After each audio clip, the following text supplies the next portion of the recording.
You're having a conversation and you feel something rising inside you. A thought, a feeling, something true that wants to be said. But before it reaches your mouth, something stops it. You swallow it down. You say something safer instead, something more acceptable, something that won't cause problems or make people uncomfortable.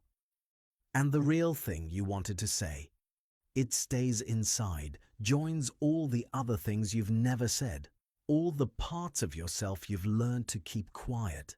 And over time, those silent parts start to feel like strangers, like people you used to know but can't quite remember anymore.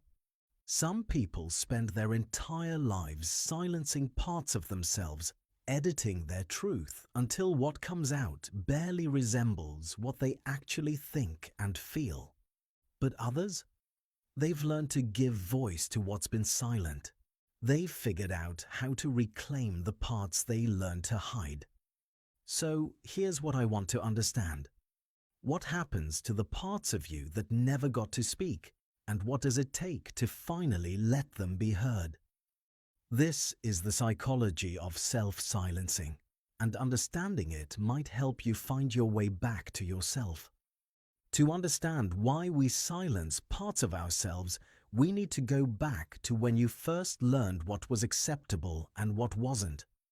As a child, you expressed yourself fully, authentically, without filter. You said what you thought. You showed what you felt. You were angry when you were angry, sad when you were sad, excited when you were excited. But then the world started teaching you which parts were allowed and which parts needed to be hidden. Maybe you were told, "Don't cry," so you learned to suppress sadness. Maybe you were punished for anger, so you learned to swallow rage.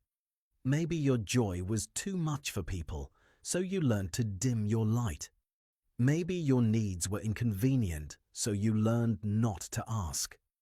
Slowly, systematically, you internalized messages about which parts of you were acceptable and which parts would lead to rejection, punishment, or abandonment.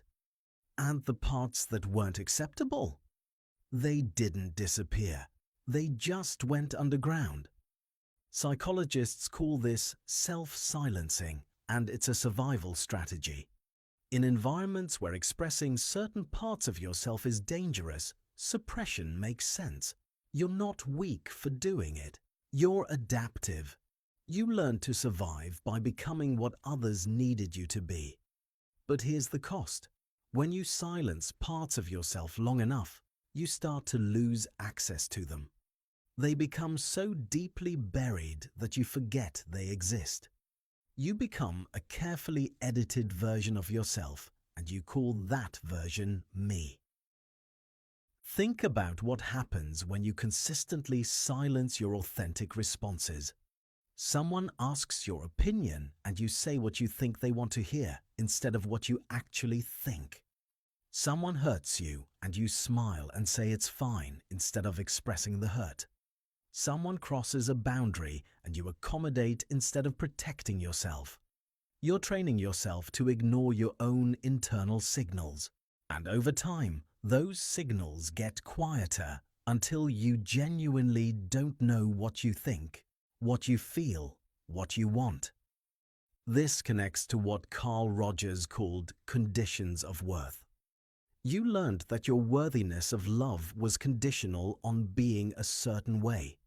So you became that way, even if it meant betraying yourself. You learned that being angry made people leave, so you buried your anger. You learned that having needs made you a burden, so you pretended to need nothing. You learned that being different meant being rejected, so you conformed. And all those silenced parts, they're still there, waiting. Here's where things get painful. The parts of yourself you silenced don't just affect how you show up in the world, they affect how you experience life. If you've silenced your anger, you can't access righteous indignation when someone mistreats you. If you've silenced your sadness, you can't fully grieve losses. If you've silenced your desires, you can't pursue what actually fulfills you. You're living a muted version of life because you're only operating with the parts of yourself you've deemed safe to express. Now you might be thinking, but some parts should be silenced. I can't just say and do whatever I feel. And you're right. Maturity isn't expressing every impulse without filter.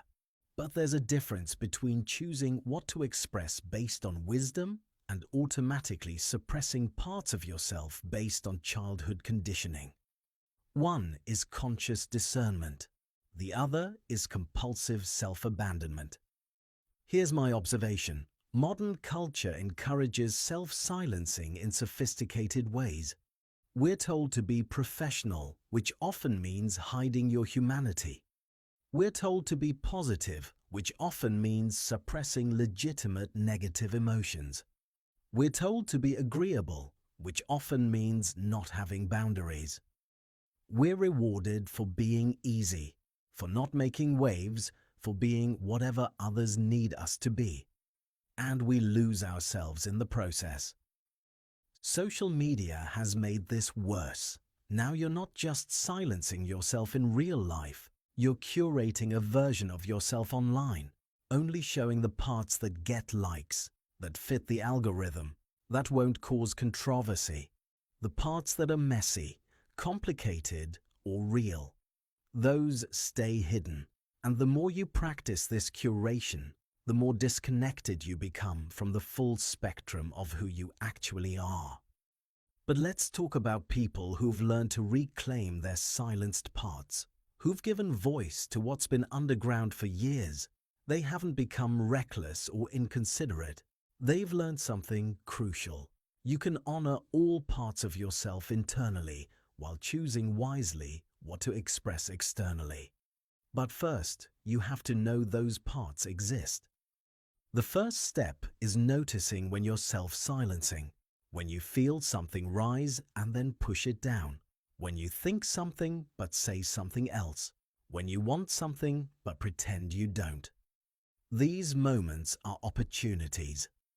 Instead of automatically silencing, you pause and acknowledge.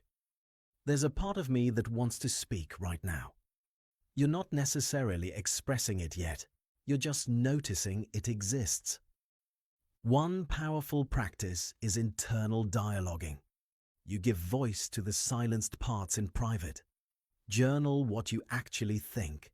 Say out loud what you actually feel. Let yourself want what you actually want without immediately editing or justifying. You're reconnecting with parts of yourself that have been waiting to be heard. And sometimes just acknowledging them internally is enough to feel more whole. There's also power in what psychologists call differentiation. It's the ability to know yourself fully while being in relationship with others. You can be aware of all your parts, including the ones that aren't currently appropriate to express, without being controlled by them or losing access to them.